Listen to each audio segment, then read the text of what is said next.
Saviez-vous que sur le personnel d'entraîneur actuel du programme hockey-études de l'École secondaire Mont-Sainte-Anne, 4 entraîneurs ont déjà appartenu à une équipe de la Ligue nationale? Ici, j'ai nommé Maxime Ouellette, André Côté, Claude Verrette et Mario Roberge.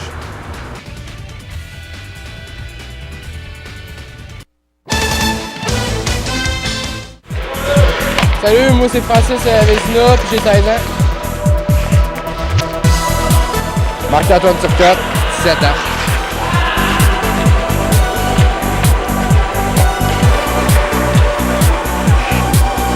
Alors les gars, qu'est-ce qui vous attire le plus dans le programme de hockey-études?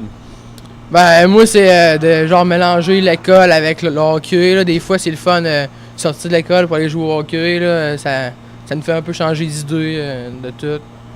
Ah, c'est surtout que ce programme nous aide beaucoup à apprendre, que c'est différent aussi. C'est un des rares programmes comme ça, que c'est bien le fun, là. Surtout mélanger avec l'école, comme il disait, c'est très apprécié. Puis est-ce que justement le fait d'avoir des cours de 2 jours de hockey, 2 jours d'études, est-ce que ça vous aide à vous concentrer dans vos cours? Est-ce que ça vous motive à l'école? Ben ouais, c'est sûr, parce que, mettons, on a 2 jours de hockey collés. Le soir, le lendemain, on peut prendre l'avance dans nos affaires pour... même si on travaille plus à l'école, là, on peut prendre l'avance pour la journée d'après, dans le fond. Ah, c'est comme il disait, c'est surtout... c'est une source de motivation aussi. On sait que si on n'est pas discipliné, on va être pénalisé sur la glace. Ça nous aide aussi à nous forcer autant dans la classe que sa patinoire. Puis justement, en parlant d'école, personnellement, ce serait quoi vos matières à l'école, des matières préférées? Ben moi, ça dépend, parce que là, on a plusieurs choix de cours. Là, ça dépend dans quelle branche qu'on va. Mais maths, c'est pas pire. Maths, c'est pas mal. Ouais, moi, c'est mathématiques, c'est dans mes matières fortes. Là. OK. Puis justement, comme là, vous êtes en secondaire 4 et 5, est-ce que vous avez une idée de ce que vous enlignez pour faire plus tard? Ben moi, ouais, là, j'ai fait avec le programme élève d'un jour, j'étais allé à des cégeps, là, j'étais allé pas mal voir. Peut-être dans l'administration, ce serait pas pire. J'aimerais ça rentrer en tenue policière au cégep. Je vais voir si je suis capable de rentrer, là. Ce serait apprécié. Puis, revenons au programme de hockey-études directement. Si vous aviez à déterminer des points forts, des points qui sont plus importants, que vous appréciez plus du programme hockey-études, ce serait quoi? Pour moi, ce serait les entraîneurs. Les entraîneurs qui ont joué en Ligue nationale, puis ils ont de l'expérience, puis c'est de quoi qu'ils parlent. C'est que, quand ils parlent, on les écoute, puis on les dérange pas. Là. Ouais, comme il disait, c'est des bons coachs. Là. Moi, depuis que je suis ici, j'ai beaucoup appris. Là. Des techniques, il nous dit, on fait ça de même, puis ça nous aide vraiment à s'améliorer dans le sport. Puis là, comme on a fait les points forts, on va faire les points faibles. Ce serait quoi les points qui sont plus déplaisants, qui sont plus faibles du programme ici? Ça, je sais pas comment, je sais pas, mais c'est pas mal tous des points forts. Quand je viens ici, moi je me lève, je suis content d'aller jouer au hockey. Il n'y a pas tant de points faibles que ça.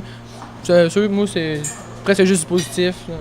Ouais, c'est ça. Ce serait dur de mettre des choses négatives.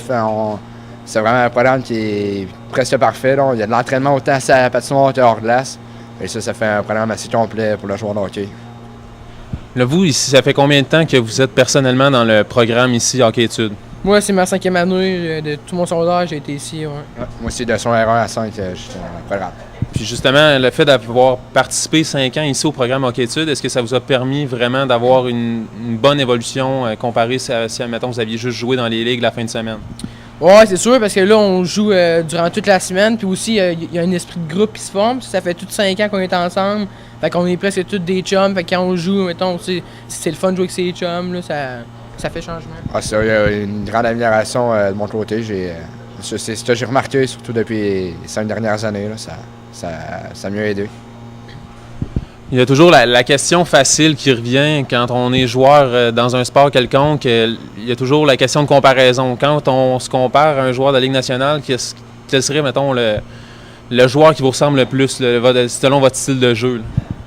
Moi, je pense que ça serait peut-être Martin Saint-Louis. Là. Il est petit, puis il se démarque bien. Là. Je pense que ça serait pas mal lui. Ouais. Je trouve pas vraiment de joueur pour le moment, mais je suis un défenseur à caractère défensif, puis qui peut contribuer un petit peu offensivement dans ce moment. Là. Bon, mais je pense qu'on a assez parlé. On va aller maintenant en action sur la patinoire. Je pense que vous aviez un défi pour moi à me lancer. Fait que ça va être quoi? Ça va être un défi. On va faire des échappées contre toi, tu vas être gardien de but. On t'arrête la moitié de nos lancers, sinon ils vont avoir une conséquence. Puis la conséquence, ça va être quoi? Ça va être 20 push-ups avec l'équipement de gardien sur le dos. OK, on verra si ça va bien aller.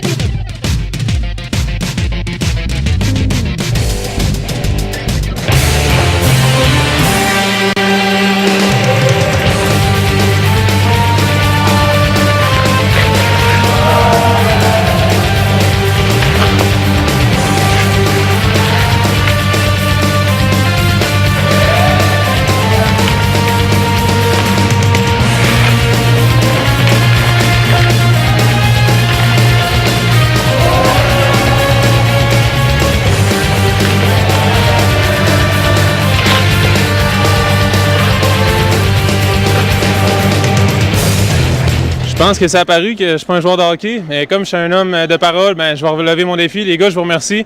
Bonne journée. Ah, ça fait plaisir. Merci.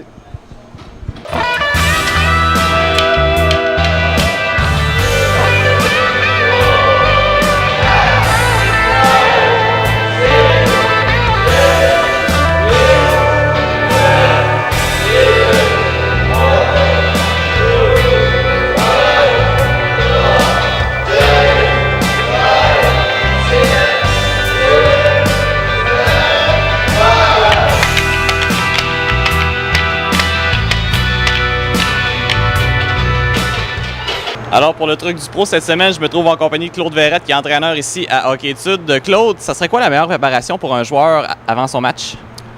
C'est sûr que les joueurs, moi, comme quand je jouais professionnel, j'aimais bien arriver, disons, 2 heures avant le match, 2 heures, 2 heures et quart, faire une bonne préparation, prendre mon petit café, préparer mes bâtons, faire un peu de stretching. C'est sûr que moi, j'ai joué souvent en Europe. En Europe, les gars, ils aimaient ça jouer au soccer. Ils jouent au soccer. Des fois, on voit les gars dans la Ligue nationale là, qui jouent au soccer avant le match. Ils se réchauffent, ça délie les muscles un petit peu. Il y en a d'autres qui font un petit stretching tranquille, qui vont faire un jogging. Puis ils préparent le bâton, préparent leur équipement. Puis comme ça, ils sont prêts quand le match arrive. Côté repas, ça ressemble à quoi, un repas d'avant-match? Disons que moi, j'aimais bien les pâtes ou une viande blanche là, ou poisson. C'est sûr que le poisson, ça passe plus vite, là, mais disons une poitrine de poulet avec des pâtes. Ça passe bien, puis c'est facile à digérer. Puis disons que moi, j'aimais bien manger, disons, jouer à 19h, à 1h, 2h maximum l'après-midi, je mangeais, puis je remangeais un petit goûter vers 4h avant d'aller à l'aréna, puis comme ça, je me sentais bien, là, je me sentais pas le ventre plein, là. Puis pour les jeunes, est-ce qu'il y a un truc qu'il faudrait qu'ils privilégient pour, mettons, ils arrivent une demi-heure, 45 minutes, 1 heure avant le match? Ça serait quoi le meilleur truc pour eux pour être prêts pour la partie? C'est sûr qu'eux autres, au hockey mineur, souvent, ils arrivent, comme tu dis, là, 1 heure avant le match. Alors, souvent, ce qu'on voit, c'est les jeunes, ils vont faire un jogging ensemble là, pour se délier les jambes, pas arriver. Parce que souvent, au hockey mineur, l'échauffement, ça dure 3 minutes. Puis, tu commences le match. Fait que c'est important d'être bien réchauffé, faire des bons étirements, puis d'être prêt pour le match en partant. Parce qu'après 3 minutes d'échauffement sur la glace, tu n'as pas beaucoup de temps pour te réchauffer. Claude, merci beaucoup. Ça fait plaisir. C'est ce qui conclut cette autre émission de Momentum. Pour toute question, commentaire ou suggestion, veuillez nous envoyer un message courriel à l'adresse qui apparaît au bas de l'écran. La semaine prochaine, on se transporte au Mont-Sainte-Anne alors que Momentum explorera le monde de la planche à neige. C'est un rendez-vous à ne pas manquer.